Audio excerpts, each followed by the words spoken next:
All right, we are live. Hello there. We had Rob. Oh no, we're counting down. Let's do this.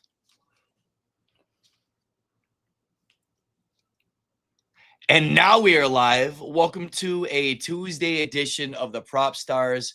Got my boy TJ. I'm Buff. Thank you very much for tuning in. Make sure you get us out there, like and subscribe. My friends, we had a very interesting week in sports. We got a baseball breakdown. We're going to talk about some lead pipe locks. Survivor went crazy this week. And of course, there's some big storylines coming out of the fantasy world.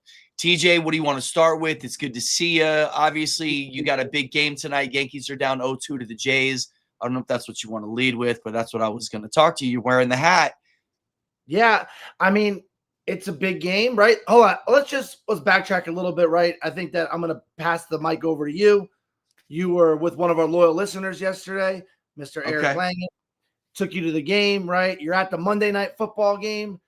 Yep. Patrick Mahomes versus Trevor Lawrence in Jacksonville, watching it on TV. One of the best. I think Taylor Swift was there, right? Taylor Swift wasn't on tour. Travis Kelce's there. Tay-Tay in the building. For sure.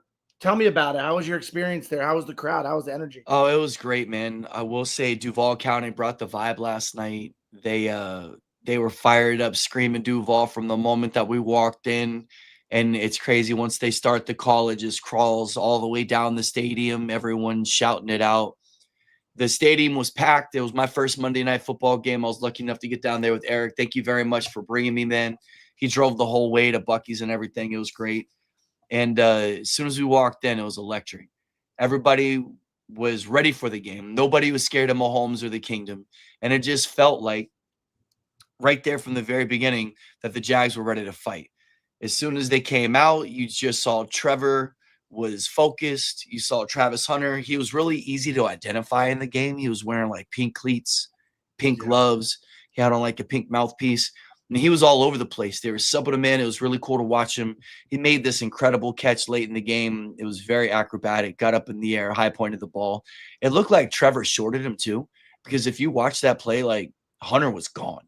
He had his man beat, and the safety was shading. So you know that that's probably why he didn't go over the top. And whenever he brought him back, like Hunter just made an insane leap, caught the ball. That was great to watch. Whole game changed. Obviously, Trevor Lawrence goes up, fumbles the ball, throws a crazy interception. Chiefs are up 14-7 after a fight back touchdown. And then the whole game changes when Oliver takes this pick six, goes all the way down the field. The whole stadium erupts. It's probably one of the cooler live moments to witness in sports. A pick six on Pat Mahomes. Like, you saw his reaction. He just didn't see the guy. And he broke a couple tackles. It didn't look like he was going to make it. Oliver's like fighting all the way down the one. They get in, and it just kind of propels him to fight off a late comeback. I will say the running game for the Jaguars, Etienne did not look great. Brian Thomas Jr. had one great catch at the end, and it was on a crucial 3rd down and 14 on the last drive. And Trevor broke down the play. He said he trusts this guy. It was a big moment. He saw that he was going to go to him once he saw the coverage and the look, and he called it up, dialed it in. He brought it down. Brian Thomas Jr.'s had an awful start to the season. It wasn't a great game by any means, but what a play to come up for your team right there in a big, crucial time. Yeah, man, they pulled it out. The Jags were hyped. Trevor Lawrence's last play was nuts. He got stepped on coming out of the play. He falls. He can't get back up. He's like, oops, I fell again. He like gets up, and he says it on the recap. He was like, I thought I was about to like scramble and throw it away just to give us a chance to play. He said, but when I looked up and there was nobody around, he was like, I'm just going to house it. Breaks a couple tackles, does his thing, gets his 2nd rushing touchdown. Should have been his 3rd rushing touchdown. That one play where he fumbles. And at the stadium, they're showing it live on the Jumbotron. He's got possession. Duval, he's got possession. And like the ball's over the plane, right? But it looks like he's got possession. It broke the plane. It was such a bang play. I don't know exactly if I agreed with the call. I mean, it's crazy because Eric Langdon's guy who got us the tickets was a line judge. He wasn't the one who made that call, but you just know that they're prisoner of the moment when these situations happen, No, and they yeah. all converge and talk about it. And it's such a crazy play. I'm sure everybody has a take. Do you think it was a touchdown, or do you think that was a It was fumble? it was so cool to watch, right? Because like I know that you guys are there because you know a ref on the sidelines, right? Right. And from the TV point of view, like I'm watching it, right? And right away, my dad's like, it's a fumble. He didn't get over. And then when you watch it in slow mo, you're like, whoa, it's real close because you just don't know how straight on your camera is, right? And And on right, our stadium, it showed it on the line. I could tell it was so cool because I'm watching it on TV. You guys are texting me saying it's a touchdown. Trevor Lawrence and the whole stadium is like cheering. And of course, one of our lead pipe blocks was over 23 and a half. And not only that, but we also have Smith Schuster, right? Juju Smith Schuster. So that changes the whole game if they give him that touchdown. Because now the Chiefs have to throw more. There's a little more pressure on the offense. It 100%. changed the whole game. From my point of view, it looked like the ball came out a touch before. But you could tell it almost looks like it crossed the line like that if you had a virtual line going straight up. It's exactly right, bro. But then when you look at the pylon behind it, it looks like it's how do I do it like this, right?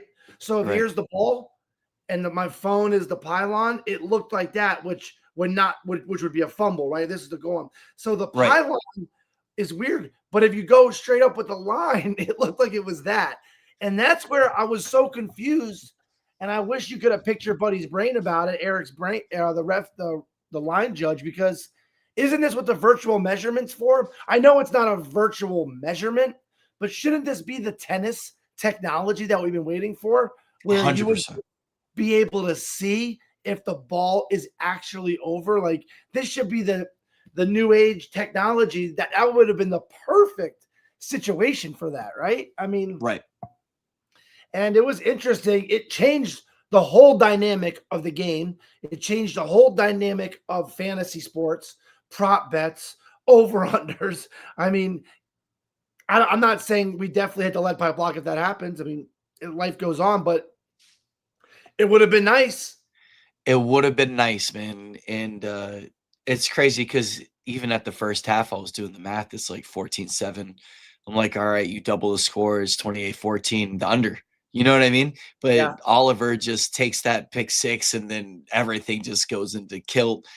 And you But have go it ahead. is interesting though, because people are like, we have some buddies that had the under, and they're like, "Oh, well, that pick six fucked us." Da da da. And I'm like, "Well, they should have scored a touchdown. Mahomes would have scored a touchdown on that, anyways, right?" So it's not Sure. like, you know what I mean. But Right.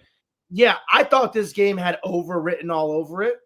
I decided to do it in the first half because I know when the Chiefs have a lead, Andy Reid is a master technician at running clock. Mahomes is running clock.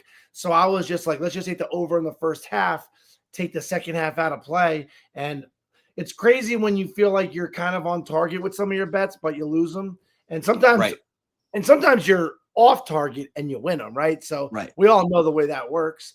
That brings us to 11-8 for the lead pipes. We were 2-2 this week on player props. Player props were still way ahead, but we just do the full tally, right? But Right. we might start dialing a little more on the prop bets instead of just the generic, we'll leave Dustino with most of the game bets, right? Right. And He's we'll got just, a nice little list. He was 4-1, I think, on the week. it was He did four he and did one. really well. But even that's crazy, right? Like the Broncos. A Right. lot of sharps were on the Broncos. And when you watch that game, the Eagles just outplayed them in every aspect. And the Eagles kind of fell apart at the end. I mean, we'll talk about that a little bit. But you know what's so funny is like, I always like talking about how we're right and how we're wrong, right? But literally on the lead pipe lock theory, it will Sirianni has had a reputation that he responds to the media. He's an emotional guy. And you know what? I respect that. So the reason why we loved Bo Nix and we love the over is because I heard all week ESPN criticizing the Eagles. So what's Sirianni going to do? He's going to say, he's going to respond. He's going to throw the ball. They're going to light it up. And that's what they did. Jalen Hurts threw more passes. Saquon Barkley, I think, had his catch was incredible, by the way. I think he had it was such a dime over the shoulder, and the way he scampered in. That was an incredible play by Saquon.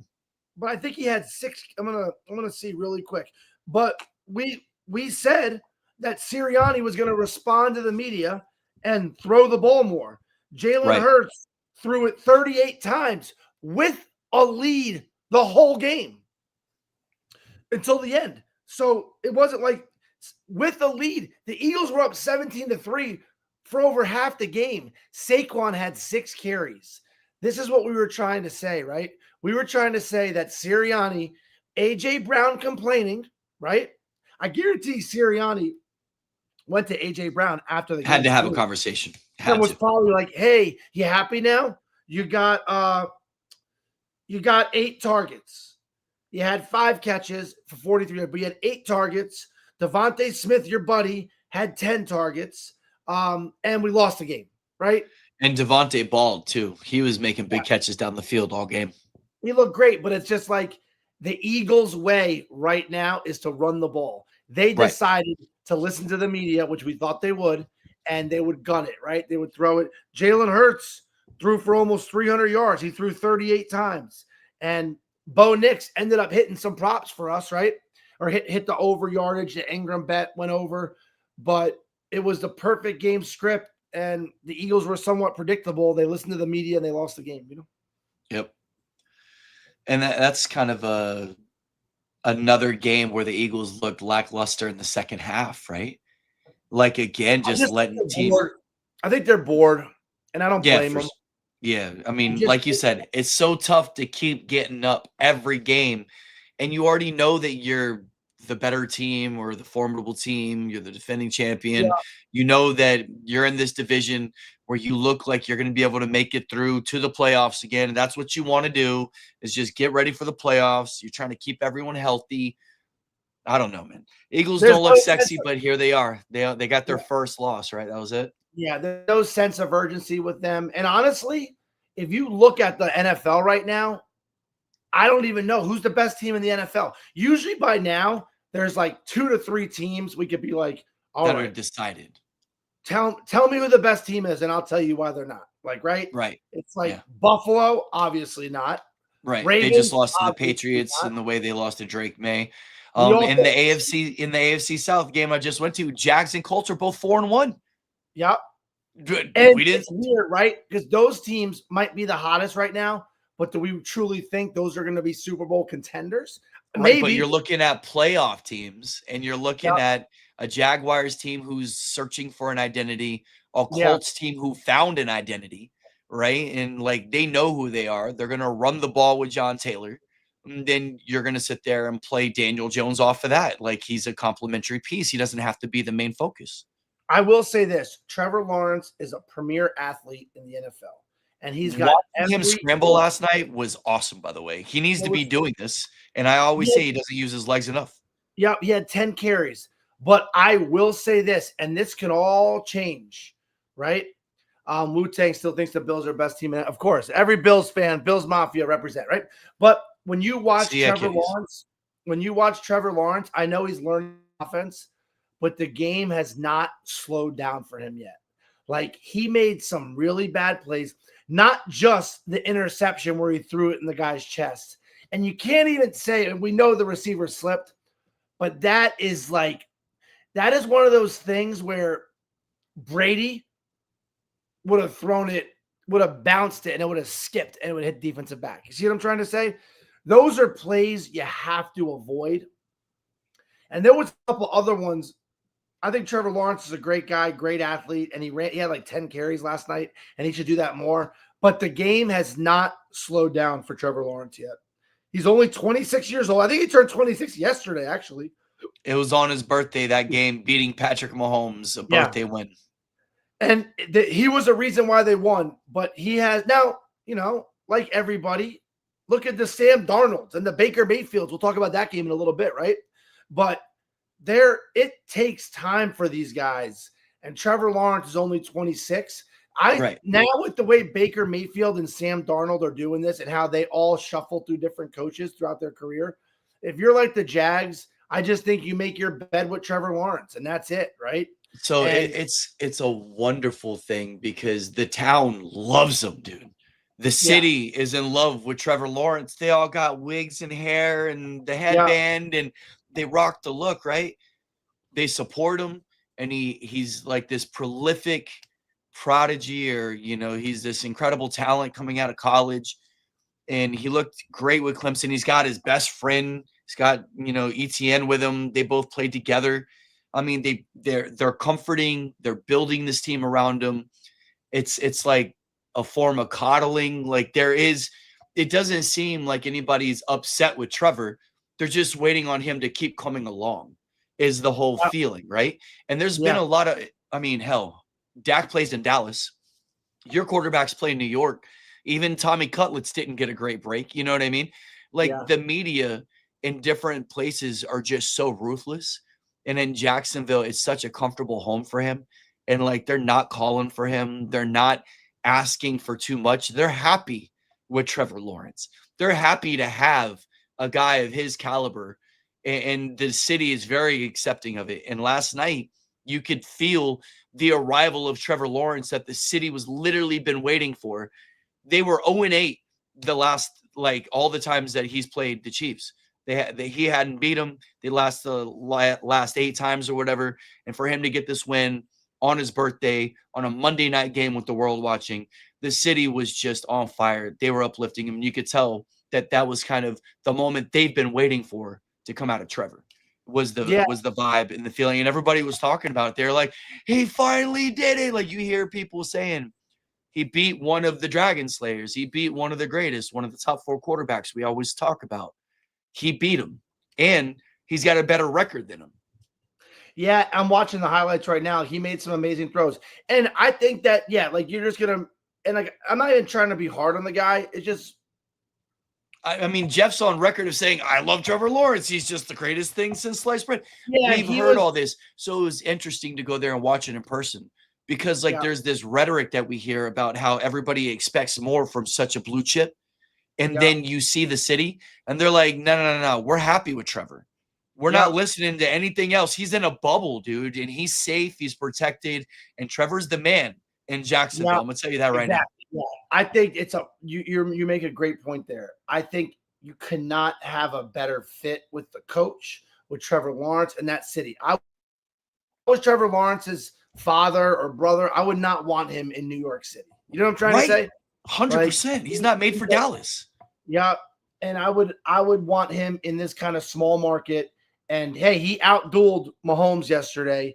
Have you noticed how much the kickoffs are playing a part in now? Like, I'm noticing too that there's more kickoffs. There was like 2 or 3 40-yard returns last night, like where they got it up to like the 35-40, and one of them got called back crucially at the end on that play, and that's why they couldn't get a late rally with 16 seconds.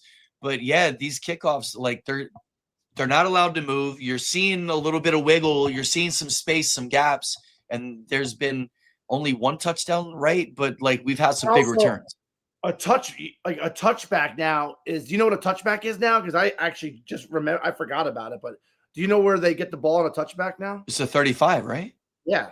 I mean, that's kind of crazy. And then if you notice, when a lot more kickers are kicking it out of bounds, because I think they're so focused on, oh, shoot, we got to get it in that 20-yard window. Yeah, there was a kick out of bounds last night. Remember back in the day when you kicked it out of bounds, it was like the end of the world because they got it at the 40. But now, if you do a touchback, you might as well kick it out of bounds. You know what I'm trying to say? It's a 35 or the 40. So, like, I just think that it messes with the kicker's heads. There's more balls going out of bounds. If you put the ball through the back of the end zone, it's a waste. I think it's a great move for the NFL to do that. It just promotes action. But like you said, like we just talked about on the pre-show, and you just mentioned it, on that kickoff, first of all, the drive before, Jacksonville marched down for the touchdown, right? Yes. I'm pretty sure. Hold on. They started Butker kicked out of bounds. Right.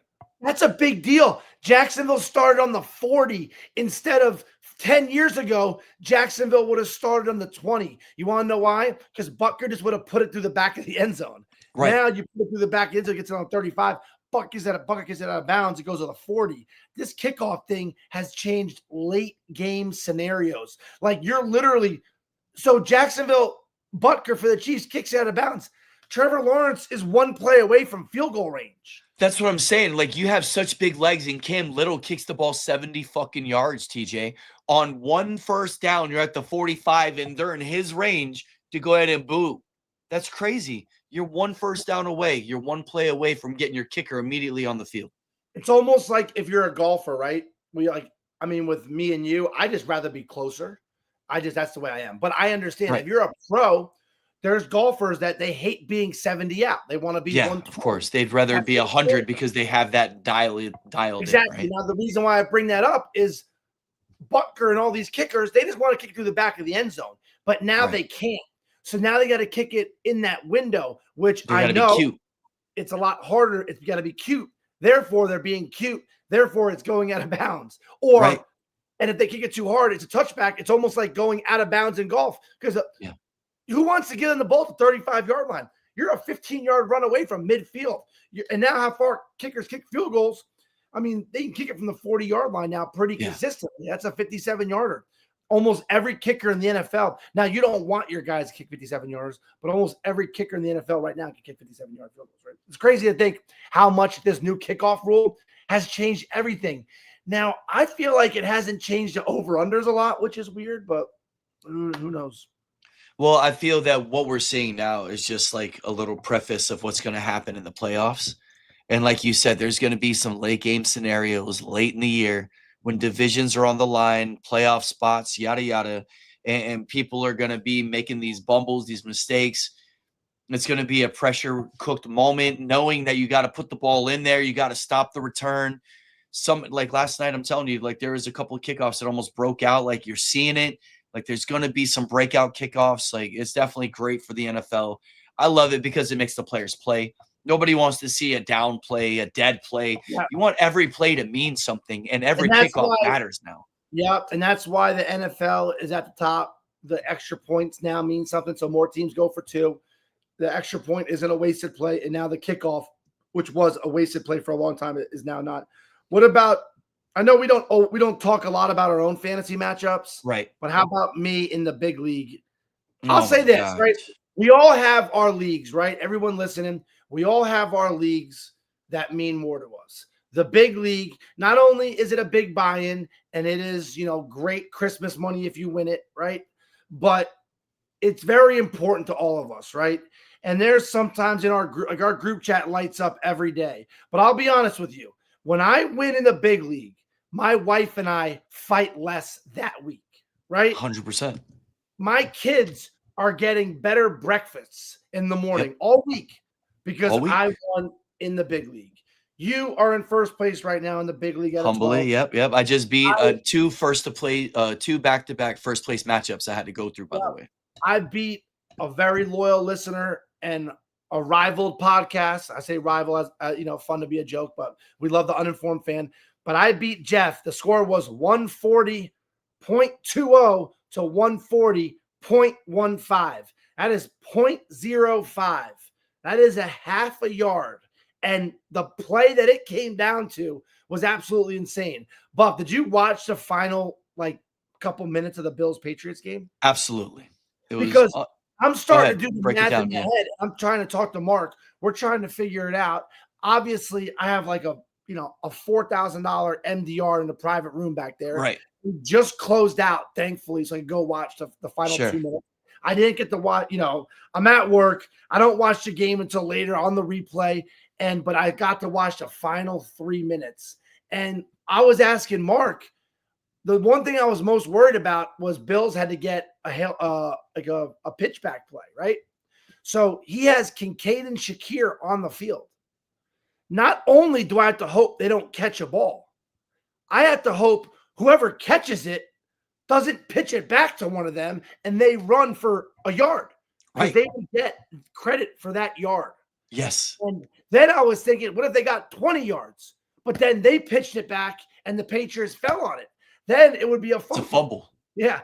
And it was just crazy. And then we talked about it already, obviously, but for the listeners, he needed one catch from Shakir Kincaid. And literally, Josh Allen says, hike, perfectly set up play, screen pass to the right to Shakir. Shakir, who has maybe one of the best hands in the NFL, goes like this, hits him right in the head, and it falls. Like literally, even Josh Allen and Shakir were like, that was real weird. Like, I don't know how he dropped it. That catch would have been 0.5. And even if he lost 3 yards, it wouldn't even have mattered, which he wouldn't have. The blocks were all set up beautifully. He would have gained 10 yards easily.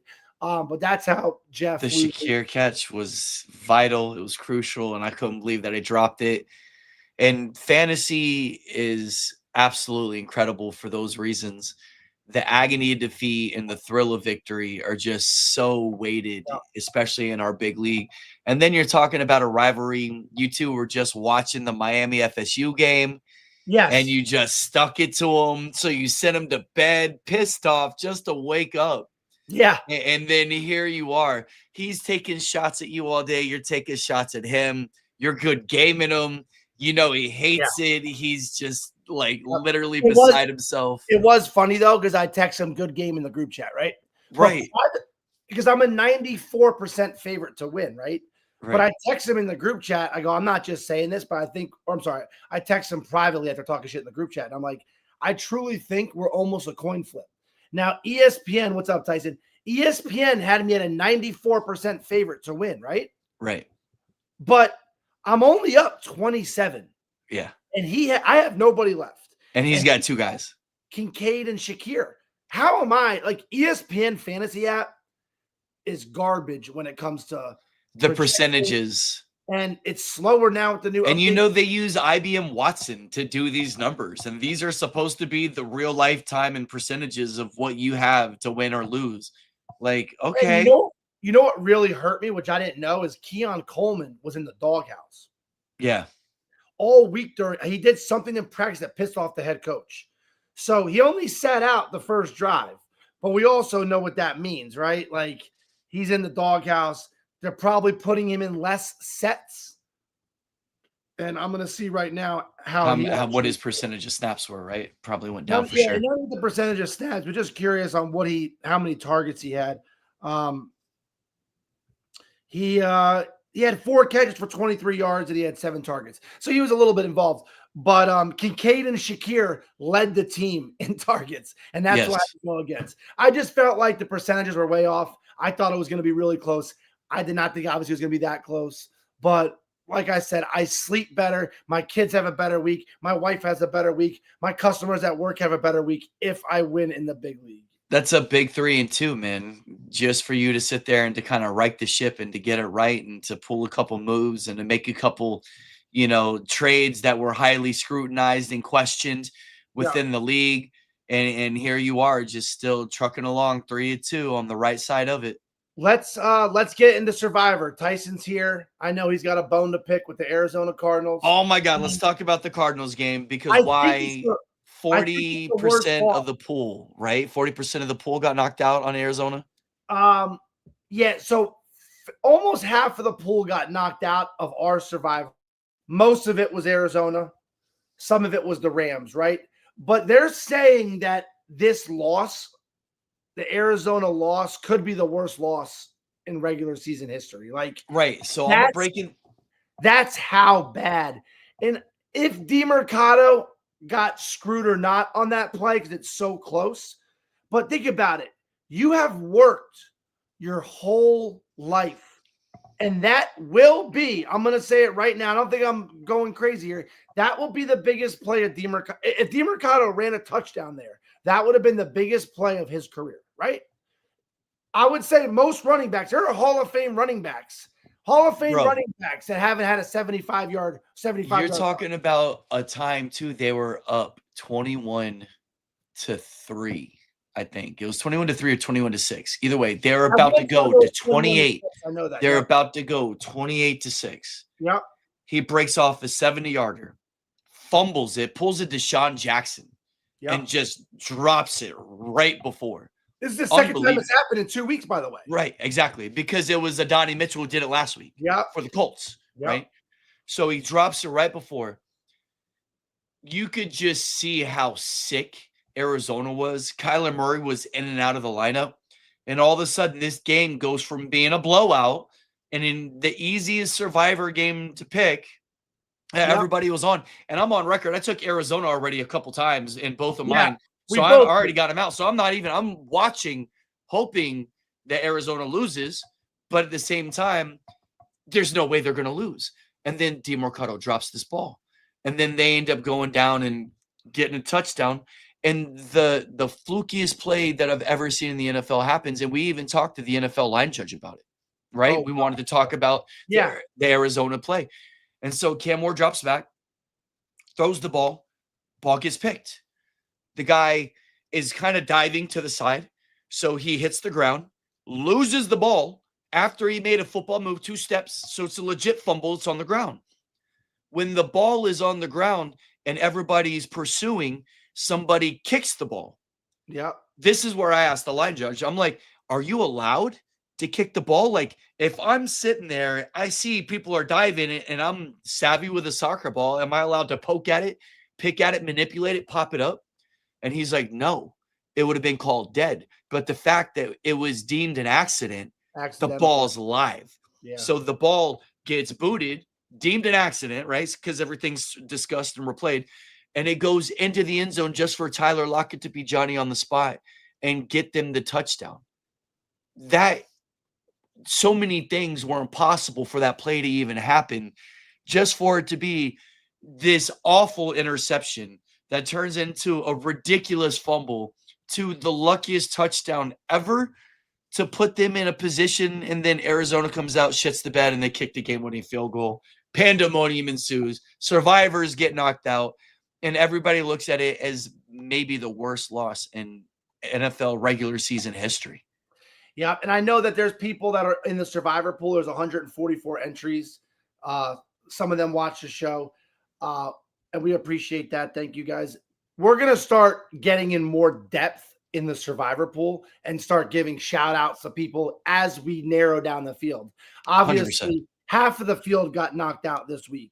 We don't know, 44%. We don't know out of that percentage who has buybacks yet, everything like that. You have buybacks up until rigged. I'm telling you, Tyson, there is a couple of situations. It makes you wonder, buddy. But at the same time, is it just that oddly shaped little pigskin football that just bounces one way or the other? It's just a slippery little thing. You know what I mean? Things happen. It's a really bad loss. Gannon lost his shit on the sidelines and, had a physical altercation with DeMarcado. I saw he hit him in the chest pads, right? Like, it was such a bad loss that the coach for the Titans after the game couldn't even say, we did it. It was like, hey guys, sometimes you got to catch a break to win a game. That was his rah-rah speech after the game, because he couldn't go in there and look Cam Moore in the eye and be like, this is why we won. You did it, right? Yeah, you did it on film. They're going to be breaking this down like, well, they fucked up there. We took advantage. They fucked up there. We took advantage.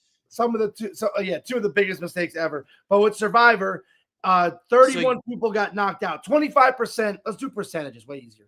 25% got knocked out with Arizona. 7% got knocked out with the Rams. 6% with the Giants, and then a bunch with the Bills, Eagles, Jets, Dolphins, Seahawks. I was the only one that took the Dolphins, by the way. Those were both mine, and I'm okay with taking it because I'm obviously back in. I had buybacks, and the Dolphins were right there. Mm-hmm. Bryce Young made some plays. Leggett got involved. Tedero McMillan was doing his thing. But Rico Dowdle ran 200 yards in that game. First 200-yard rusher off the wire, injected into a starting lineup in one of my leagues. Yep. What a darling, bro. Anybody who started Rico Dowdle, hats off. Tip to you for start of the week. That dude was unstoppable, bro. He was pretty good with Dallas, and he never got a shot. But bro, he was chugging. And like Chuba, I'm sorry, Chuba. That backfield's not yours. Oh, man. It's not yours now. You are definitely going to be sharing with Rico. And with the way Rico ran, I don't know, man. I feel like Chuba, I hope it sparks a fire under you because you're in a competition now, man. That's Yeah. definitely not good. It hurt to see the Giants. I thought it was a funny stat. The I was Giants. going to ask you about the Giants. You guys had the game in hand. Yeah. Jeff's talking shit to you. He's already mad about FSU Miami. He's Yeah. already upset about your whipping his ass in fantasy or whatever at the time. guy couldn't It catch a came ball. down to a coin toss, right? But like he's like, oh, F-U, TJ, the Saints are going to whip the Giants' ass. And he's like all over the Saints talking shit. But you guys were up at the time. Yeah, we were winning pretty easily, and then the Giants turned the ball over 5 straight possessions. I love this stat too. It's been the 5 first straight time, possessions is what it was? Yep, it's the first time in 10 years a team has turned the ball over 5 straight possessions. You know who was the last team to do it? The Jets. The Giants. The Jets? The Jets. Oh, my God. Gene, how about them apples, huh? We're going to talk about that game in a little bit too, Gene. Yeah, the Jets are, I mean, Gene walks around work, his head down. How your wife is happy for a week and your kids and your customers, his customers are sad for a week. Yeah. Gene's wife, very sad for the week. They're fighting every day because he came to me the other day. He's like, oh, God, now I forget. Oh, yeah. Who did he say? Oh, he goes, I think I'm going to be a Bucks fan. I got season tickets to the Bucks. I just can't deal with the agony anymore. The Jets. I had to talk him off the ledge. I'm like, Gene, you just can't switch like that, first of all. But I mean, this guy has like 4 different colors of Justin Fields jerseys, right? I told you he's got fat heads on his wall of all the Jets players. He's in love with the Jets. He removed the mirror from his ceiling and put Fields right there. You know, so I mean, it's crazy, and but I don't know if I'm still not ready to give up on Fields. Yeah, I agree, Tyson. I'm not really ready to give up on Fields because the Jets. I mean, I also like this. This is like a little bit off topic, but the same team. I like that meme that goes, Mark Sanchez just got sentenced to 5 more years with the Jets. Yeah, that's so good. That's so good. Oh, shit, poor Mark Sanchez, another Jet. Not that the butt fumble was like the worst thing ever to be tagged. Like you fumble from hitting your own player's ass to face. You know what I mean? Yeah. But now, like, you get stabbed and you're like a felony, and it's such a bad thing. Like, also, Aaron, I feel like Aaron Rodgers on Sunday, because they had like the bye week, right? Right. And everyone's like, hey, what do you want to do? He's like in his theater room, and he just has the Jets game on. And like when they're getting blown out, Aaron Rodgers, like I guarantee, like every time Dallas, like Dak throws a touchdown, Rodgers is. I can see Rodgers doing the Tiger Woods fist pump, like, let's go down. You know what I mean? Because like the Jets literally just discarded him. Now, I don't think it's Justin Fields' fault. Of course. It's funny that, I know crying. You got me rolling. Rodgers watches every Jets play that he can, right? And then for them to lose by 30. And like I'm on record saying this. I'm wrong about a lot of things. I like Dallas to start the year, and I like them even more after the Eagles game, right? Right. And they've looked good. Honestly, the Giants should have beat them, but they've looked really good. They've looked really good. And if our defense is kind of Diggs still sucks. Like Diggs is exposed, but we're like trying to figure out ways to help him. We're not putting him on an island right now. You know what I mean? So we're having him kind of play over the top a little bit more is what I saw with the Jets. That game, what really just, I'm sure pissed everybody else off but me, was Pickens cooked sauce on that 40-yard touchdown. They were hand checking and talking about the line refs, right? So we know that they're going to let certain players play because they have a propensity to be physical. Yeah. And in that scenario, it's like the perfect storm. Pickens is a dude who loves to push people off because he never gets open, right? And then you got Sauce who loves to hang on to people because they're always getting away from him. I know. So they're like literally down the field. You see Pickens pushing and you see Sauce grabbing. And it's like an exchange for 20 yards down the field just for Dak to light him up over the top, for him to flash late hands on Sauce. Sauce was like thinking that they were just jockeying. He flashes late hands and comes in with it. And that was just the dagger, of course, because the Jets ended up putting a couple of late scores together. Thank God for fantasy garbage time. Garrett Wilson, amen, and Justin Fields as well. But it was just one of those moments that you could tell that the moment that all the Cowboys have been seeing with Dak and Pickens finally came to fruition on just a big play. Obviously, we've heard some people talk about, are they better without CD or with? I'm like, they're absolutely better with CD. Yeah, I mean, And this is going to be an even more impressive offense. And I think we hit the elite level whenever that happens, when we get CD back.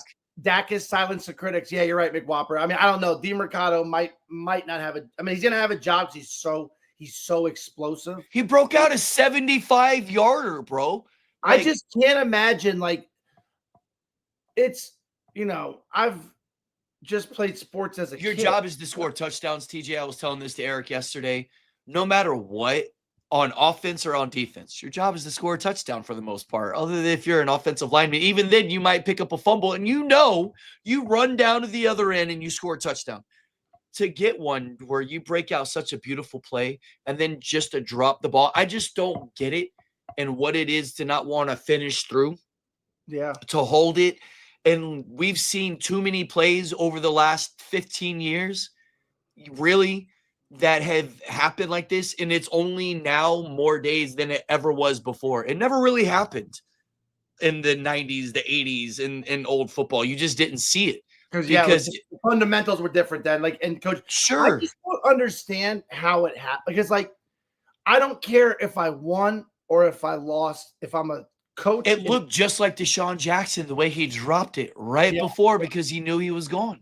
I blame it on the coaching, to be honest with you. If I'm a coach, if I'm Brian Daboll or if I'm Shanahan, I'm starting the Monday morning meeting with the Adonai Mitchell and the DeMercado play, right? Did you see Tyson's butt fumble? An interesting name heading into jail. Almost spit my tea out across the keyboard. It's funny, dude. But like, if I'm a coach, I'm literally starting Monday morning off with, "Hey guys, don't let go of the ball. If you want to, run through the back of the end zone, and you can let go of it once you run through the back." But I don't know how it happens on back-to-back weeks. Did Gannon not talk about it with his team? Because after the Adonai Mitchell play, I would have talked about it. I don't care if I'm a high school coach, if I'm a peewee coach. I'm telling my guys, look, hold the ball like this. Do not let go of it until you hand it to a ref. Until the referee is holding up the touchdown and asks for the ball. Then you go, "Do you want the ball?" And he says yes, and then you can hand it to him. Okay? How about this? I'll make this bet. It will not happen again in the NFL this year. How about that? Ooh, okay. There's no way. I'm not talking about a fumble where you get hit. And you know what's you're talking about somebody waltzing into the end zone and letting a touchback happen because they drop it and fumble it into. All I think about is how hard DeMercado had to work to get to this point. And what it took, James Conner, Trey Benson, and then you still don't even get the first touchdown. Michael Carter. So, like, everybody's all over DeMercado. I'm telling my server the other day at Wailulu, he's like, "Yeah, I got DeMercado." I'm like, "I know. I'm sure you're upset a little bit because Michael Carter's probably going to get the touchdowns." And he was like, "Yeah, I didn't get him." And then DeMercado comes out and does this. It has to be so upsetting. But it's also you've worked so hard in middle school, in high school, in college, and you're working out every day. You're doing all these ridiculous workouts. You're watching what you eat. You're sacrificing family time. You're doing all this stuff. Yeah, we talked about that with Whopper, the head coach, Gannon. But the whole thing is, it bothers me more that he also slowed down. I know these guys are in great shape. He shut it down at the 20-yard line. He did. Jogging. I was worried when I was watching the replay and I heard about it. I thought I was going to see the defender come from behind and like a Don Beebe back in the day on the Cowboys with Leon Lett. He's running, and not only did you fumble the ball, but you slowed down at the 20-yard line. Like, almost every athlete now is when they're running, they look up with the Jumbotron. There's a guy coming right at you, dude. Just finish the run. Like, I'm not even trying to be like a know-it-all here, but finish the run. And it's crazy because you would have won at the time. It wasn't a huge deal because you're up 21-6. Now 28-6, game's over.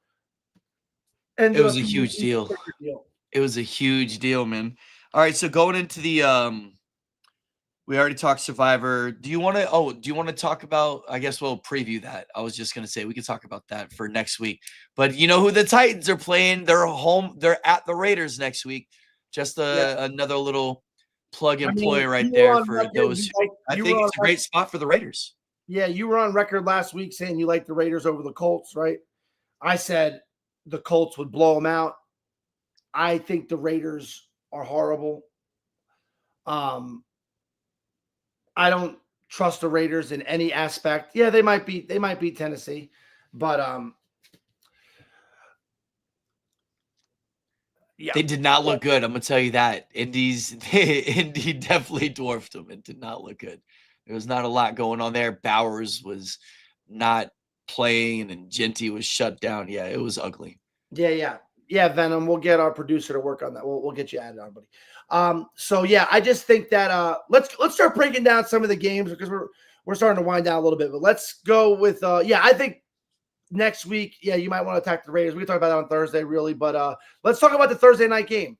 Niners and Rams, right? Nobody gave Rams were a popular pick also in Survivor. The reason why is no Brock Purdy, no Pearsall, no Jawan Jennings. Obviously, Kittle's still out. And here comes somebody who just has an opportunity to be reborn, should I say? Yeah. And shout out to any savvy manager who might start Kendrick Bourne in a flex or even in a double flex and combo that with Judkins in a double flex as well. Just saying that rather be lucky than good, Yeah, there would be a previous relationship that was very highly touted between Mac Jones and Kendrick Bourne. Yeah. So the connection was there. And the prop was easily hit as well, I believe, right? And then it just got crazy after that. I think you were upset he didn't get you a touchdown.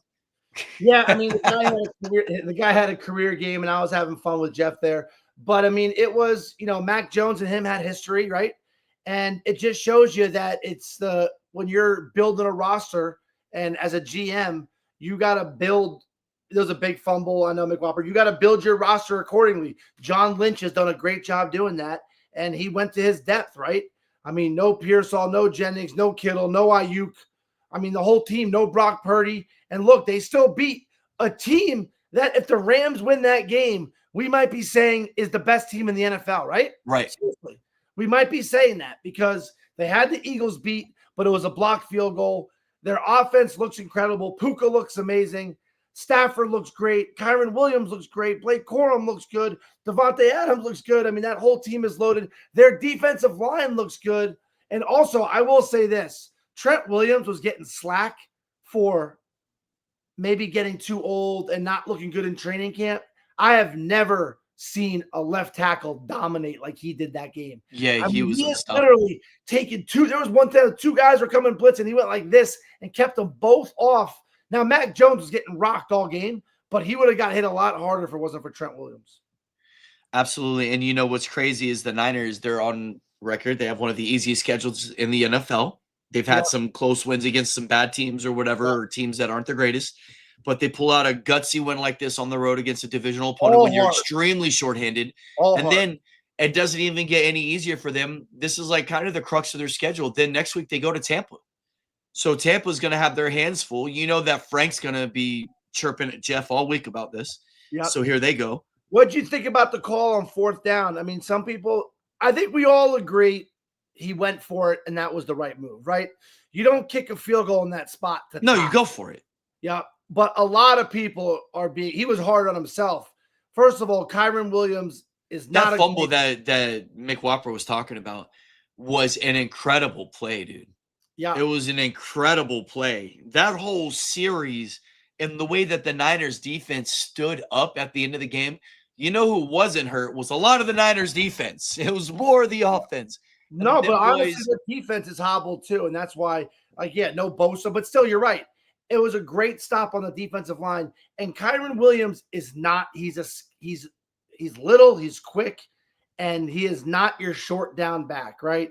So not only did you run it with no lead blocker. Should have been Blake Corum, but I guess you give it to your bell cow. If you're going to do it, give it to Blake Corum. But I would much prefer giving the ball to. Now, it's always easy to play Monday quarterback, right? They get it by a That's yard. what we do, yeah. Everyone forgets about it. But I think the reason why it's getting more attention is because McVay was so hard on himself for that, right? He was, and I told you about it, man. I thought it was a privilege, and I felt like as an NFL fan who just loves the game, loves the league, loves what it stands for, the storylines, and all the good that comes out of the NFL. Yeah.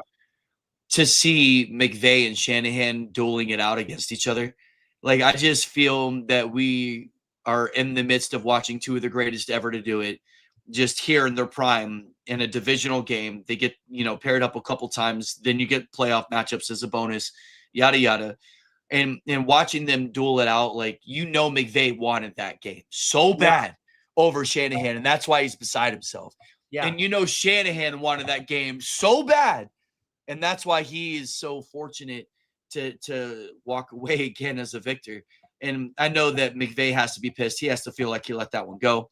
And a couple of plays here and there, they definitely win the game. The Rams still look great. They still got a great defense. It's always tough to play divisional game on a short week, no matter if it's at home or not. And then it makes it even that much more difficult when it's an opponent who knows you, knows your tendencies, knows what you're going to be doing. So I thought it was an excellent start to the week. It was a hell of a finish, hell of a game.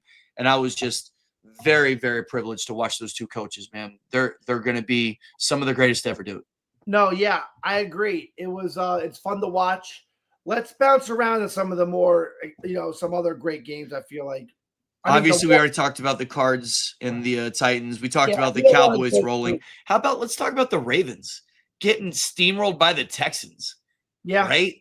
This is emergency alert. This is worst case scenario. The Texans barely got their first. Well, they won convincingly last week against a very bad Titans team, I guess. And then here you are, the Texans coming out, dominating a Ravens team who we knew is down and who we knew was injured. But my goodness, we did not expect a blowout for Texans to go in there and mollywop them, because they mollywopped them, bro. No. It was all Texans, all games. CJ Stroud dimes out like 4 tutties. Like he was just eating. You had him looking back to his form. Nico Collins looked good. I mean, anything I'm missing right there? Like they look. Woody Mark. I wanted to. I thought, actually look good. Yeah, I thought this was interesting, right? The Ravens are the favorites to win the AFC North. That's insane. They got blown out 44-10. I know. They're plus 100 to win the AFC North. The Steelers are plus 110, and then the Browns and Bengals are both 18-1. Yeah, so you just put your money on the Steelers. It's plus money, and it's the Steelers. That's a great bet. Yeah, I mean, and what you're doing there, so you bet 100. Yeah, they're saying Lamar's coming back, and they're going to get hot. That's what they're saying. Yeah, I just think it's crazy that they're still the favorites to win. They have no defense. Everybody is doing what they want and having a get-right game against the Ravens. And the thing is that they came into this year, I remember Sean Munson saying, no one's going to move the ball in our defense this year. And yeah, they got hurt, but give me a break. You're that bad now where the lowly Texans are lighting you up. And I mean, yeah, Kirk is finally healthy. Obviously, Nico Collins. Woody Marks disappeared, right? That was a bad moment for him, I thought, in that game. But at the same time, like the whole thing about the game before, they gave him some kind of garbage time to salt the game away. Nick Chubb has been averaging over 4 yards a clip. The Texans know that. They're not going away from Nick Chubb completely. And Nick Chubb was being Nick Chubb yesterday, and that's what happens against the shitty run D, right? Yeah. So I know we talked about a little bit about the Giants, about the Broncos. Yeah, let's talk about the Bucs Seahawks game, right? That's exactly what I wanted to get into, was that. So the Bucs get their 4th win of the year, their 4th win in the same fashion, a last-second thrilling victory to win. All 4 of their wins have been last-second victories. They have not had an easy schedule. The storyline was obviously Baker Mayfield and Sam Darnold, both kind of throwaway quarterbacks, both considered throwaway quarterbacks. And now East Coast to West Coast trip. You're talking not just East Coast. You're talking Florida to Washington, right? It's the furthest. They revitalized their careers. And I was looking at this and I was going through. How do I want to break this down? There's only, I'm going to say 5 teams in the NFL. 5 teams in the NFL that don't have a first round draft pick as their quarterback, right? Not drafted, but just drafted as a first round, right? Baker Mayfield, first pick, right? First round pick. Sam Darnold, first round pick, was like 5th, I think. But there's only, isn't that kind of crazy to think about? Yeah, There's only 5 teams. Quarterbacks. Obviously, Dallas Cowboys are one of them because Dak was not a first round pick. And it was funny. Mac Jones was a first round pick. So like you always think the Niners of Brock Purdy, right? Right. But it was interesting to see that, like, the point I'm trying to get with this is if you have that talent and you have a guy, I think nowadays, if you have the talent, you might as well just stick with your guy. Just stick with him, right? He'll figure it out, you know? Like, if maybe Sam Darnold wouldn't have worked for the Jets, but I think the Vikings would be the number 1 team in the NFL this year if they had Sam Darnold. You think Justin Fields should still be in Chicago? I think that maybe if Justin Fields, very realistic, right? If they would have just kept giving him a chance and building around him. I know Tyson was very public about wanting to keep Fields and wasn't super excited about Caleb Williams. And, you know, he has looked kind of right until recently, Caleb Williams. But, like, it's just stick with your guy. And, like, if for example, Sam Darnold, I know he didn't get drafted by the Vikings, but yeah, he had one horrible game last year at the regular season finale. And then he had a bad playoff game because he lost his confidence because of the game before. But guess what? He was still a quarterback in the NFL, and he was still 13-4. And he did it not managing games. I mean, he did it lighting up the scoreboard. My point is what the Giants did with Eli Manning. Eli Manning, Giant fans wanted to pull their hair out sometimes with Eli Manning, right? And they just stuck with him.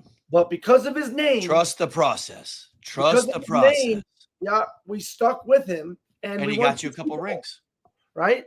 And even if he didn't, Eli's a little different because he didn't really get us out of playoffs. But I'm just saying, stick with your guy. Look what the Bucs are doing now. If I'm the Bucs, I want Baker to be my guy for the next 10 years, right?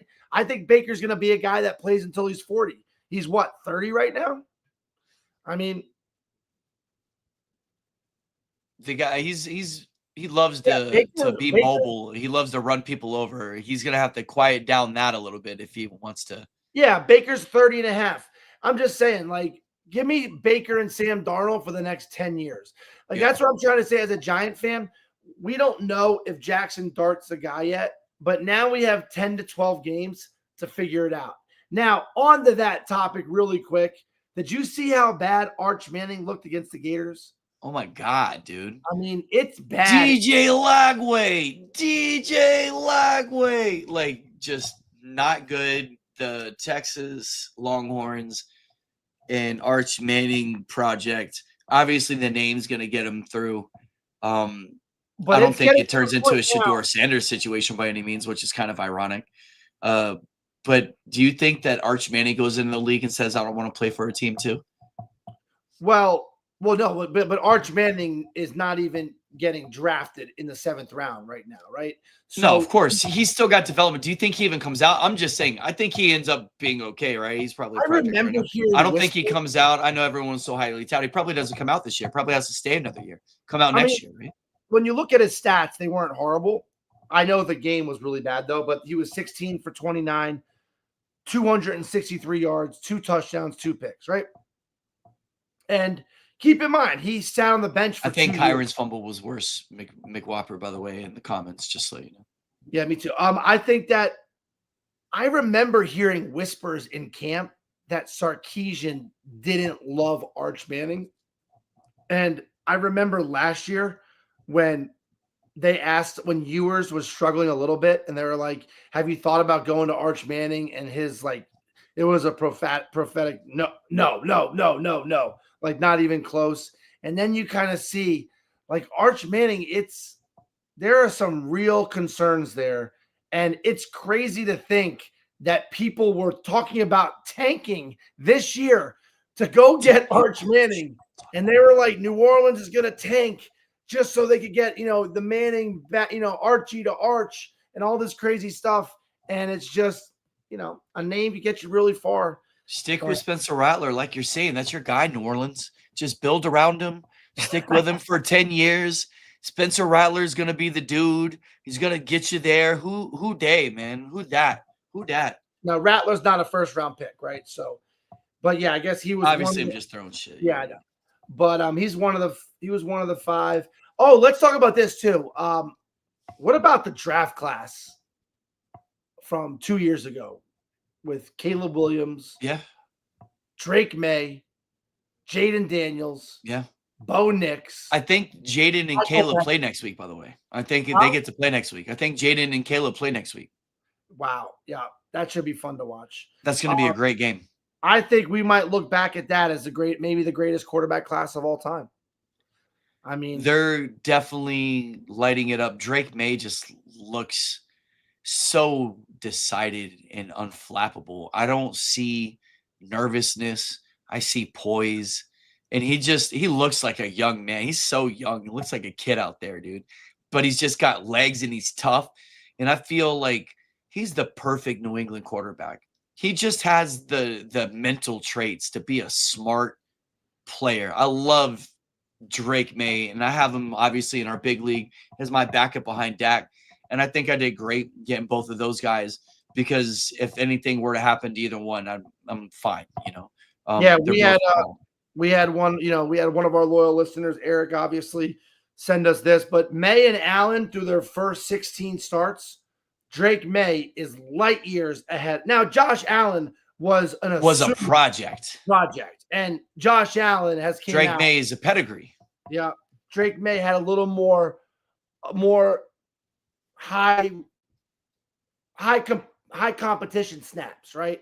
So Drake May came in a little more polished, and Josh Allen. I love Josh Allen because all his knocks he fixed and he worked on, and his mechanics, and he taught. Like, it's so cool when you watch Hard Knocks on how many different cameras he had on him, and how when his hip opens up, there was all this stuff. His launch angle. There was it's crazy because we can all talk about it, right? We do this with our golf swings all the time, right? It's you do this, you do that, and you come down, but it's so much harder to do it when you're actually on the tee box.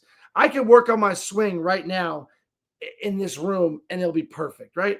In my mind. But then when I get out, one of the greatest practice swings ever, TJ. I do have an amazing practice swing.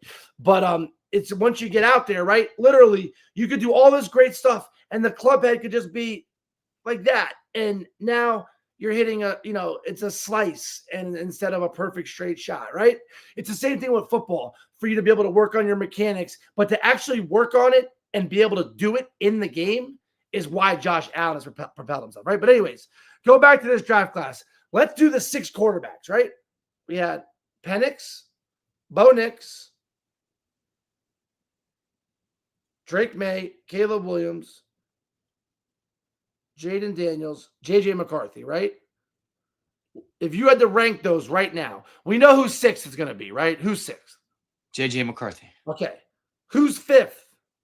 Probably Penix. He's just been a little bit up and down. This Shown some flashes, though. Shown some flashes. To me, it gets – and Penix has showed flash. Penix, to me, no doubt. And he's got London coming back. They're coming off the bye. They're going to – I think they're going to make a little run. And Penix has put up some big stats too, right? Right. So this is where it gets tricky, right? We got McCarthy and Penix out of the way. How do you rank the top 4? Go from 4th, 3rd, 2nd, 1st. So on the board, you still have Drake May, Caleb. You still have Bo Nix, and who's the last? Jaden Daniels. And Jaden Daniels. You got to put in, obviously the way Jaden just came in this last game, we hadn't even talked about him. I thought he made a statement game this week, and he's already had the success last year, right? Yeah. Making it to the championship. I think that you got to put Jaden Daniels probably at the top. of the list, I think, from body of work experience. And You're going. All right. Start at 4 though. Who you doing Oh, for? okay. So if I got Jaden Daniels up top, I mean, they whooped the Chargers, dude. they whooped the Chargers, bro. And like the Chargers all of a sudden are reeling. After the last 2 weeks, it's crazy how they were #1 power ranked team. Now they've lost 2 in a row. And also, Jaden Daniels on that topic, he's kind of known as like a mobile quarterback with a quick release and makes quick decisions, right? That's what Jaden Daniels is kind of known for. He only completed 15 balls, but he threw for 231 yards. That's the kind of quarterback. Ultimate efficiency. Yeah. Well, no, but that's like, I mean, he was 15 for 26, so he wasn't super efficient. What I mean by efficient, the yardage for the passes were completed. Exactly, right? This wasn't like I'm not counting incompletions because you don't know if the guy's not quite there. You got to throw it away. Whatever. To me, not only did you win the game, but you threw 26 balls. You completed 15, but those 15 were for 231 yards. You never see that in the NFL anymore. It's like a lot of checkdowns, right? So I love not only is he mobile, but he could get the ball down the field. So if I got him up top, that means that I'm going to go Caleb Williams would be next, I think. And I think he's starting to arrive. So wait, you have Caleb Williams at 2nd or 4th? At 4th. I got Caleb Williams at 4th. I'm going right. I got Caleb Williams at 4th. And I think that him and Adunze are the real deal. It's just about, is Montague taking that backfield? Is Swift? Like, they need the complementary run game to kind of hit on full cylinders. And I think Caleb would be a little bit more wide open. The Bears obviously dominated my Cowboys, and we looked so off as well as they played really well. They were up for the game. We were down. So I do like the fact they got a decent victory, right? I mean, Cowboys beating the Cowboys. I think after that, obviously it's tricky, but I probably put it's between Nix and May, and I think Bo Nix is better just because he's older. And I think he's a little bit more experienced. And I think that I think that Drake May is going to be better, is like how I really feel about it. Like if I'm a project or give them the trajectory of who's better between the two. But right now, with the situation, the team around him, the defense, I give it to Bo Nix over Drake May. So I would have Drake May 3rd, and then Bo Nix, and then Jaden Daniels. Yeah, I have that exactly the same way too. And though we could all agree those 4 are real close. And we could also agree we would probably have Caleb Williams at 3 and Drake May at 4 if you take away the Sunday night game, right? Sure, yeah. It's like Drake May, a lot of us, and going into Orchard Park is a huge deal, man, because that was like a playoff preview. That's a divisional win preview, like for the game, for the marbles, for the East, like. That's going to be the teams right there. Yeah, and there's like one of those things where we were right, where we were wrong. I did not think New England was going to be good this year, right? And I did not think – and how about Stephon Diggs making that statement against his old team? I mean, that's just – Stephon finally had a Stephon moment. Yeah. Like maybe he's finally sober. He's not on the pink powder. Maybe he's comfortable with his relationship with Cardi now.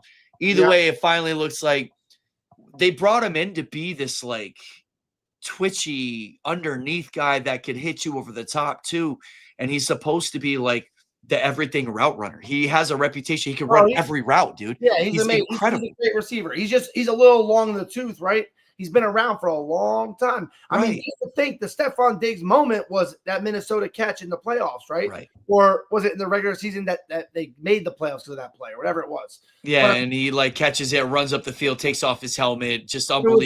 It was like a Hail Mary, but it wasn't a Hail Mary, and he ended up. But it was like a 60-yard catch for a touchdown. It was crazy. And then he had some success with the Bills, and he looked good with Josh Allen, and Josh Allen and him had a couple of good years. Yep. And they just fell short to Mahomes. You know what I mean? Yeah. And then here he is with another opportunity. Loved it against the Bills. Loved him just being a leader. If you get the good Stephon Diggs, great for you, man. I feel like he's not or Antonio Brown. He's not quite Antonio Brown with the mental head case, but he's a diva. That's a good comparison. I think that's a good comparison. Like, you know what I mean? He's a diva. He's got the talent. He can definitely put you over the top. And if you can get the best out of him, and Drake May, that could be his dude. Because you don't want Keyshawn Boutte to be your number one. It's got to be selling. If you're a Stephon Diggs owner right now, are you like keeping him, saying this could be my guy that takes me to the promised land? I think that if I have Diggs and somebody wants him, I would entertain the offer because you're not going to get higher value. And by the time you do get higher value, you probably need him and you're not letting him go. So I think if you have Stephon Diggs, my answer is you keep him and you let him be a lottery ticket and a league winner, because you're not going to get a good enough return value for him right now after his one good game or decent game per se. And I think that there's better to come. Hunter Henry's clearly a security blanket. He's searching for the number one receiver. You just had Gibson, awful injury. Two big injuries we wanted to talk about. Antonio Gibson, done for the year. Amari and Hampton in a walking boot on IR. That gives you the immediate emergence of Travion Henderson, who I've been waiting for. Yeah. Let's go. Here he comes. And then that also gives you a tricky little situation over there in with LA with the Chargers. It's Kamani Vidal, who I prefer over Hassan Haskins. Yeah. They're both the top waiver wires in our big league. I think that Kamani Vidal profiles, he's got wide shoulders. He's a bigger dude. I know he can actually catch the ball too. Kind of sneaky about Kamani Vidal. He's got some hands, and I think that could be useful. I prefer him over Hassan Haskins, even though I would not be surprised if it turned out to be like a DeMarcado, Michael Carter situation where you see Hassan Haskins get an early touchdown, and then here comes Kamani Vidal with some passing work and whatever. But either way, they're in panic mode over there in LA. And I do like those two guys just as waiver wire darlings, right? But Antonio Gibson, huge loss for the I don't know about a huge loss. They were a three-headed committee, and he had some pop, right? So I mean, for the Patriots, they're looking for that running game. I think it's going to be Ramondre had a couple of touchdowns, but Travion Henderson led the way in rushing. If they get Diggs really to pop out, I think they're a complete team. Their defense has shown some life. And, you know, Vrabel's got May, bro. He's coaching them up. No, yeah, that's good intel for sure. It's going to be there for Dow or Haskins. I mean, if you're in especially with us, a double flex, it's really hard to find any running backs on the wire right now. And for there to be two that could actually help you get to that, you know what I mean? Get to that point. Yeah. You know what's two very valuable guys. I didn't realize Diggs, but this is Diggs back-to-back 100-yard game. So he had a 100-yard game last week. Last game, and then here he is again. That's kind of crazy to think that he actually could be creeping into that top 20. A lottery ticket type dude, bro. You know what I mean? And like this is what we said last week. We said it. You want to be ahead of the curve. Yeah. You don't want to be scrambling because you're behind the eight ball. You want to be proactively in plotting out and understanding who's going to break out, whose situation is developing, who is going to be the second half guy.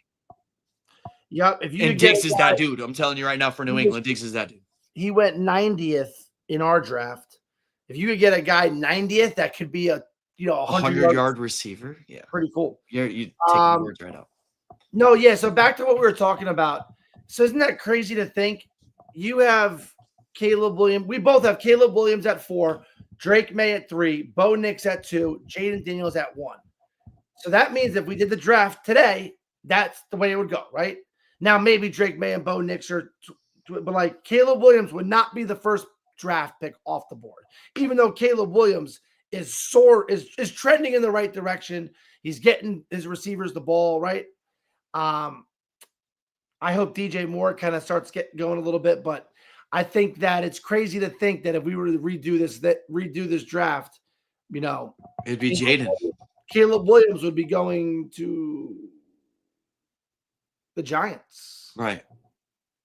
Which I would love. I mean, right.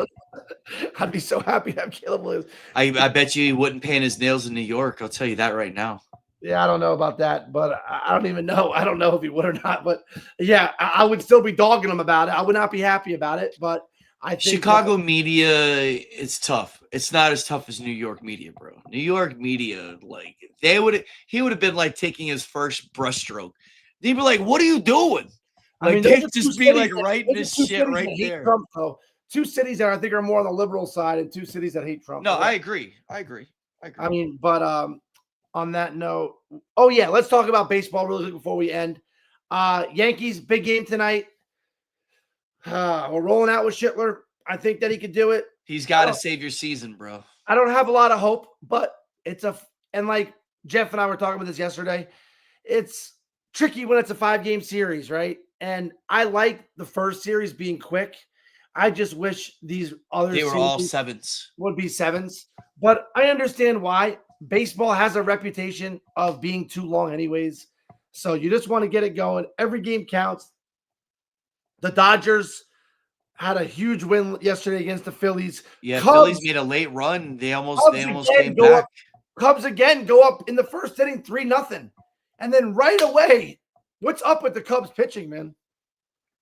Yeah, they're being exposed. That's all. We talked about this too, right? We literally said the Cubs could maybe outscore anybody, but their Right. pitching is going to get hit. And pitching's gonna get hit. Boyd has been horrible. Right. And Talion, yeah. hittable. The Phillies. Horton's out. Did you? Because I know you were at the Jacksonville Monday Night Football game, but did you see the end of the Phillies Dodgers game? I just saw that they made it a game. I know Castellanos doubled a couple people through, and then it got real dicey at the very end. And then it was so Castellanos hits a double, man, on second and third, right? Might have been first. No, I think it was second and third. So he hits a double. They're down 4-1, bottom of the ninth, and knocks 2 runs in. So now he's on second. No outs. Right. I do not like this call because I just feel like you give your batters 3 tries and knock them in. But anyways, what they do next is they bunt. They try to bunt Castellanos over. And they made it so obvious that Muncy was almost at home plate playing third base. So it was a good bunt, not a bad bunt. Bunted it down third base, a left hand. I'm not sure I'm doing this right. Left-handed bunt. Muncy ran up, grabbed it, threw it to third, and got Castellanos out at third. Isn't that crazy to think about? That's wild. So now it was no outs, a man on second. Now you go 1 out, man on first, and they couldn't get it done.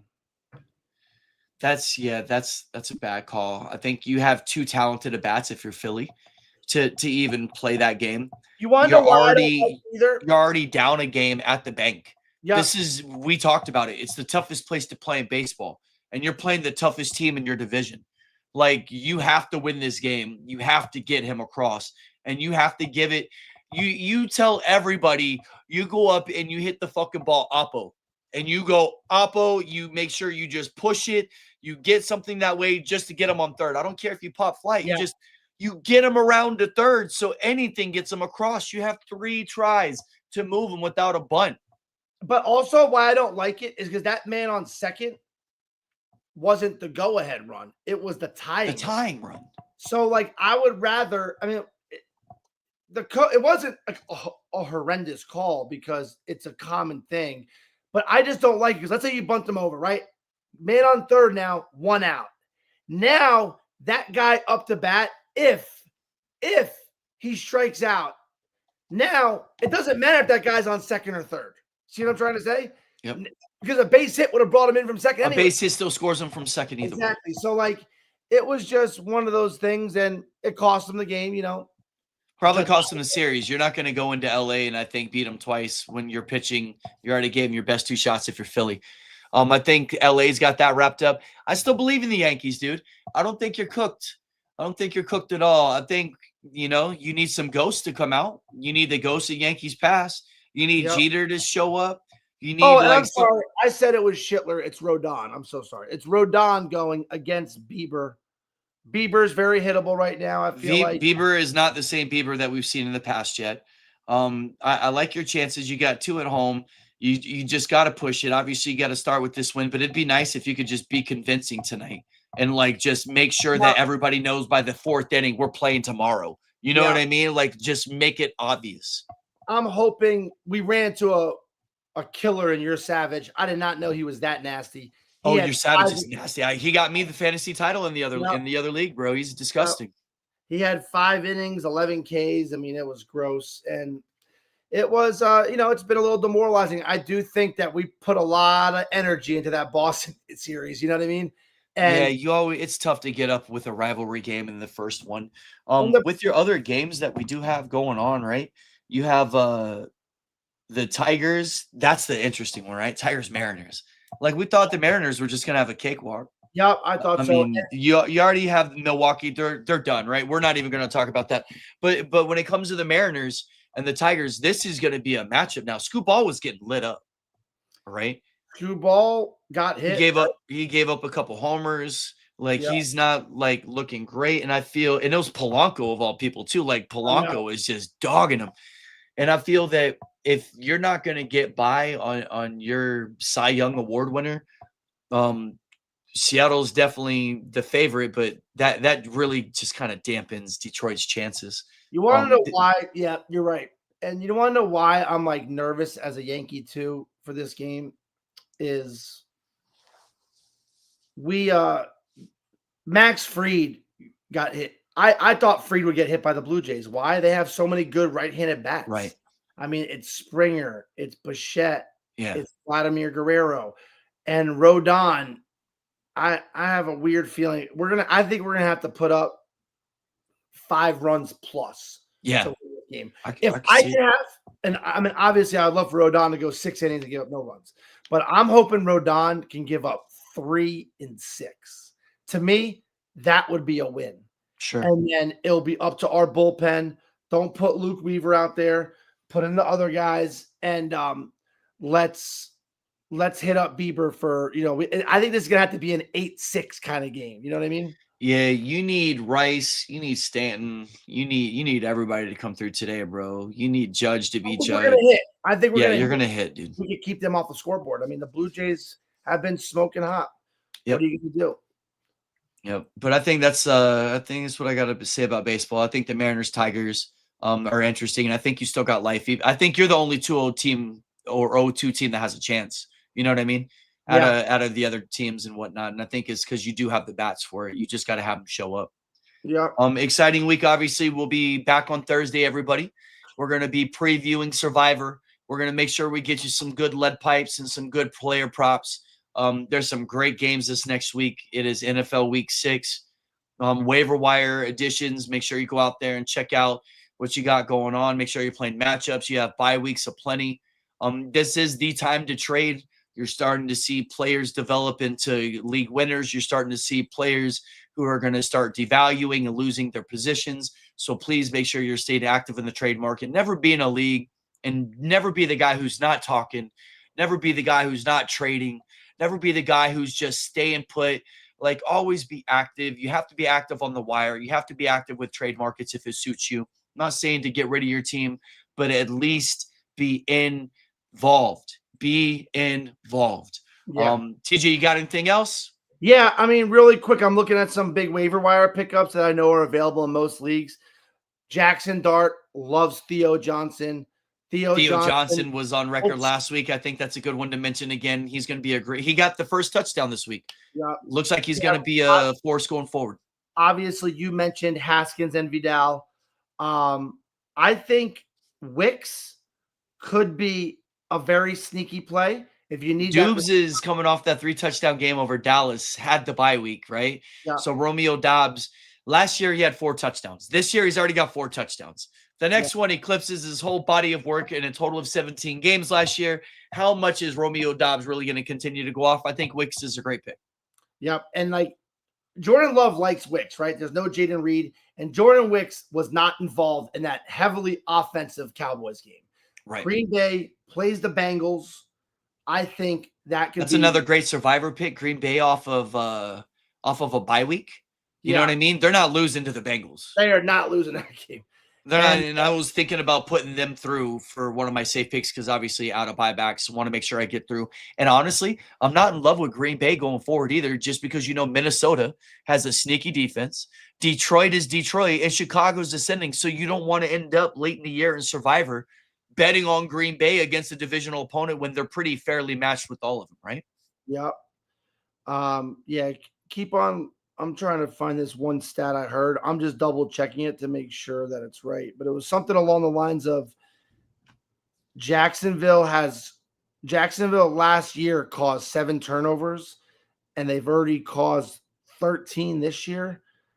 I don't even know if that could be accurate, even though it was on ESPN by I'm trying to see. Well, I know that Mahomes' turnover last night was awful. You never really see Patty miss a guy just lingering right there.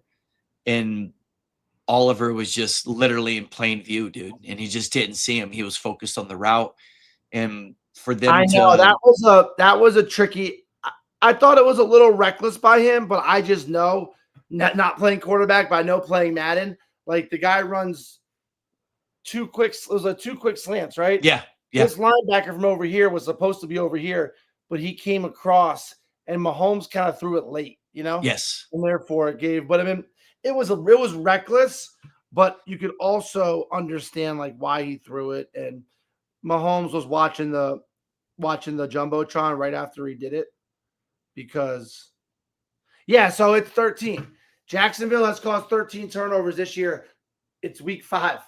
Last year, Guess who Jacksonville plays this week? They're caused, home against the Seahawks. that should be fun. That's going to be a hell of a game right there. West to East trip. Seahawks, obviously. Bowman looks like Charbonnet's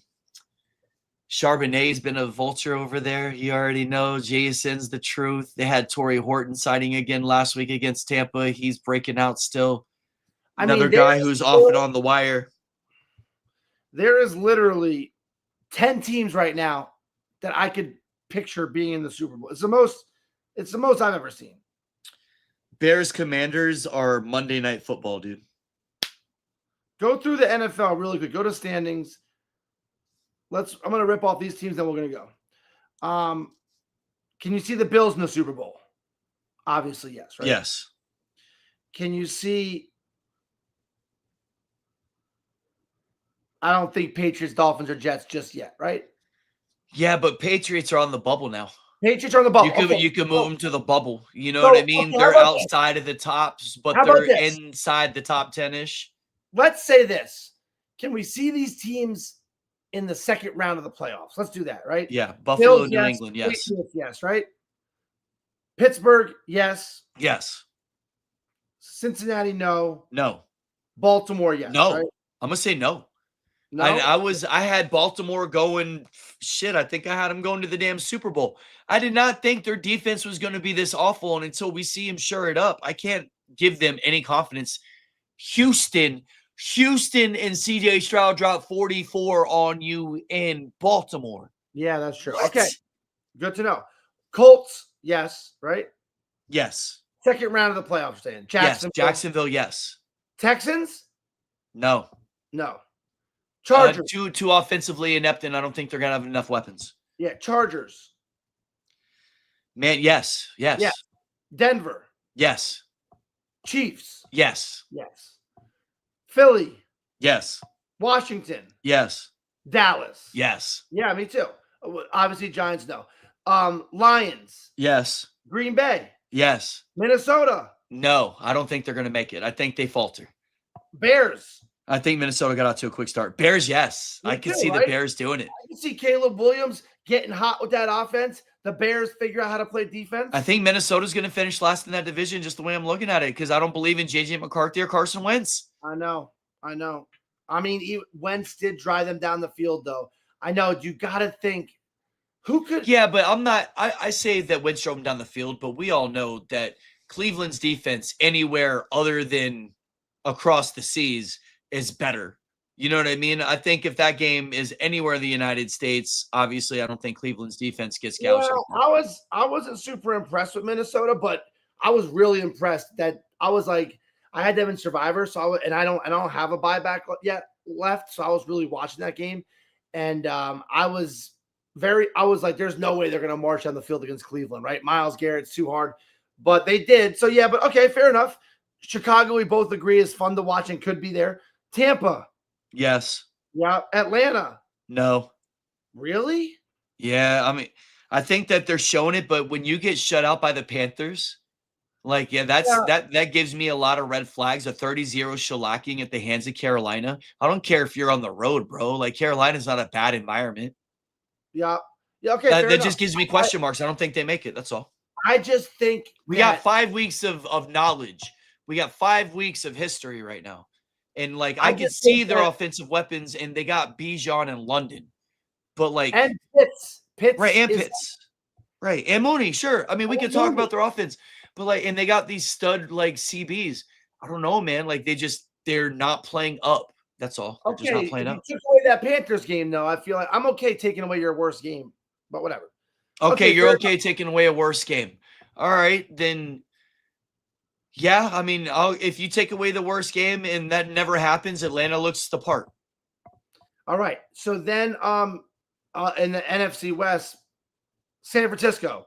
It's a Yes. yes for the top three. San Francisco, yes. Seattle, yes.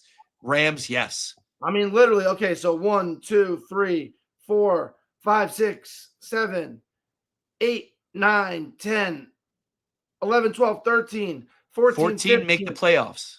16. I know, I'm going to say 17. We just said yes, and I'm going by your yeses. 18 teams we can Right. see in the second round of the playoffs. And, We have never and if seen we were to start to sit there and dwindle down, I would give you my points. You know what I mean? Why I don't believe Atlanta or why I don't believe yeah, so-and-so or whatever.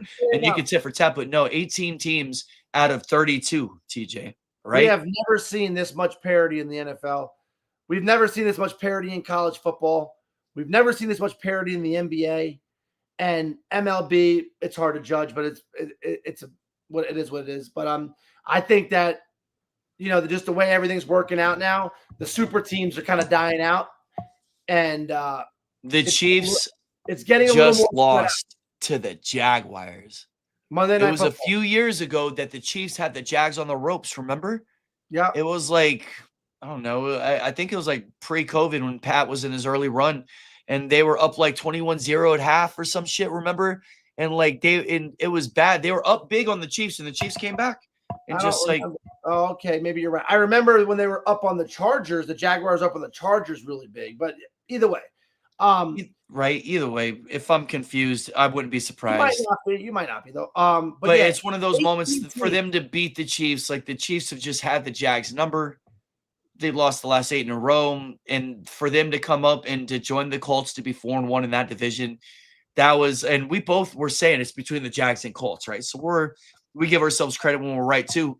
And whenever you're looking at these two teams, I don't know who's going to win that division. I want to see that because they match up so interesting. Like, no, it is. I know. Nice weather in Jacksonville. You're in a dome in Indy, so you're not giving it like environment. And you're talking about like the home field at Duval County in Jacksonville is pretty fucking good, bro. It was loud in Jacksonville last night. Yeah, we definitely didn't expect them to be 4-1. I remember just saying this 3 weeks ago that I think it's the Bills and the Ravens head and whatever the fucking saying is. Clearly, the two best teams in the AFC, Baltimore and Buffalo. I said it like a month ago. And I said in the NFC, it is clearly the Packers and the Eagles. I remember saying that. And it's going to be between those two. How that has changed. And now it's just muddied, right? And right. It's kind of cool. Yeah, I think that for Pat Mahomes to grace us with a 7th championship game and like for them to like they got clearly some work to do. I was watching that kid Rashad Smith. Yeah. And I know that Kareem Hunt had the tutties last night, but Rashad Smith's just not being utilized enough to really become the fantasy asset that we want to yet. But he's growing. His role is there. Jacksonville was letting Pacheco run on them in the first half. Pacheco was popping runs. And then you had Kareem Hunt out here with a couple tutties. They're trying to get Rashad. Like it feels Kansas City is trying to be a run forward team. And you know that just doesn't blend with who Mahomes is. And maybe it does. Maybe we're obviously he's been there in the Super Bowl. We all have opinions on it. I'm just waiting on KC to go add the weapons. And you know what was interesting? I saw RC just to jump to another guy in talking about acquiring weapons. He had a whole segment on how amazing it would be for Cincinnati to go and get Jameis Winston because he's not doing New York any good as the 3rd quarterback. So let him go. And like you said, they don't want to give up a draft pick. And like there's things and there's mitigating circumstances and like why they wouldn't do it. But like you got people in the NFL and in the league talking about it to so many different levels. We're all talking about it. The league is clamoring, TJ. Free Jameis. Let him go to Cincy. Jake Browning is not the answer.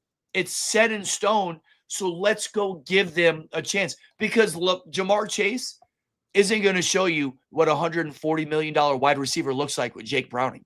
You're I not know. going to see how amazing T. Higgins is as a number 2 or how useful that you could have Chase Brown with this quarterback. So, like, let's go and make some moves and free some shit up, bro. Let's do something.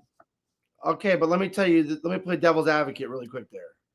First of all, if you're like the Bengals, do you want to go get a guy and give up draft capital when it How might? much are you really going to have to give up, though? What are you, the Giants, going to take a 6-rounder? Are you for? I don't think we give up. I think now, like, we feel like we have a little more leverage, and it might be a 3rd rounder or something. I don't know. For third, really? I think that's a little bit high, and sure we could. No, I do obviously, too. I could see why you're right, because like if you're the Giants, you're like trying to hold the Bengals by the balls. You're like, we got what you need. We've already said we don't want to give them up. Supply demand, but Yeah. Jackson Dart era has begun, so he's now only useful to you if Jackson Dart gets hurt, which he does run a little bit. So you could kind of see maybe they do want to hang on to him. But really, he's only going to be valued as a trade because And you can go get an asset and add something to you right now this year. You just lost Neighbors. Why wouldn't you want to go trade him for a receiver, right? Yeah. And Buff, really quick, what's a really, really good fantasy points per game? Like, if your guy puts up 23, is that a really good game? All right. What are In the we big talking league, about? The big league? What scoring? Because it's more geared towards big league, half point PPR, 100-yard bonus. What's 23 is not good. 23 is serviceable. It's not good. It's like if you got 20, you're like not happy with it at all because people in that league throw up 30 to 40. What about 34? If you consistently put up 34 points, that's not good. Consistently. No one's ever done that in fantasy football history. If you have a 34-point game, that's a good game. Amazing. And I know that Jake Browning can have a bonus to Jamar Chase like he did and have a 34-point game. And it's just about the inconsistency that you're going to see with the quarterback because not everybody, like the Lions, haven't shown that they're this elite defense this year. And no, but just go there with me really quick. Sure. If my like Jahmyr Gibbs, is he elite in fantasy? Yeah. I don't think he's had a he had a bad game. I don't think he's had a 25-point game this year. The point I'm trying to make is Jamar Chase has had 34.5 and 35 with Browning at quarterback. Sure. Also, if you go back the last, I believe, 10 games before these games that you have right here in front of you, there's only 1 point or one game that's over 20 points. And I think it's standard scoring. So maybe you could cheat a couple more on a PPR with our bonus system. But look at the last 14 games between Jake Browning and Jamar Chase. Jamar Chase has only popped 3 times, counting these 2 times you're talking about. Yeah, I mean, so you're trying to say that going forward, maybe he could feed him and be a serviceable quarterback, but like I think the point is that he's had too many games where he's been inserviceable. He's been awful, and you can't just keep hoping in one hand and then letting the bad games count up in another, right? No, yeah, I agree. I mean, I guess I agree. That was the stat that sold me on it. And that's why I traded Chase in a league. And of course, the league I traded Chase, he just bit my ass, just whooped me and took me out. And in that league, I don't even care, but my team's still not horrible. That's just the way it goes. I even traded Ferguson. And of course, Ferguson balled out. But I was trading because I don't believe that Jamar Chase is going to have more good than bad. I think he's going to have more bad than good. And I got Pickens in the deal. I got Pickens. Mason, Charbonnet, right? I talked about the trade. Now that we talked about it, and now that it came out, I lost the trade for the week. Yeah. But that doesn't mean I lose the trade in the future. Mason still showed pop. He had a fumble, but he had a tutty. You know, Charbonnet snaked another one. So they're just continuously mucking up the backfield. And I get a running back that I needed in that league. And then I got Pickens, and Pickens had a great game. Yeah, the other stat I meant to say when we're talking about the Chiefs-Jaguars game is the Chiefs were 11-0 last year in one-score games. 11-0 last year. This year, they're 0-3 in one-score. So that's the difference right there, right? Right there. We'll wrap it up with that. That was some good talk, man. Love wrapping it with you. Love hanging out, everybody. Thanks for watching the Pop Stars. Make sure you like and subscribe. Continue to get us out there. We got a lot of emotion. We got a lot of opinions. and we want to make sure you get it. We're going to get you some good information. We got prop bets, we got survivor picks, and we got NFL picks coming to you next week.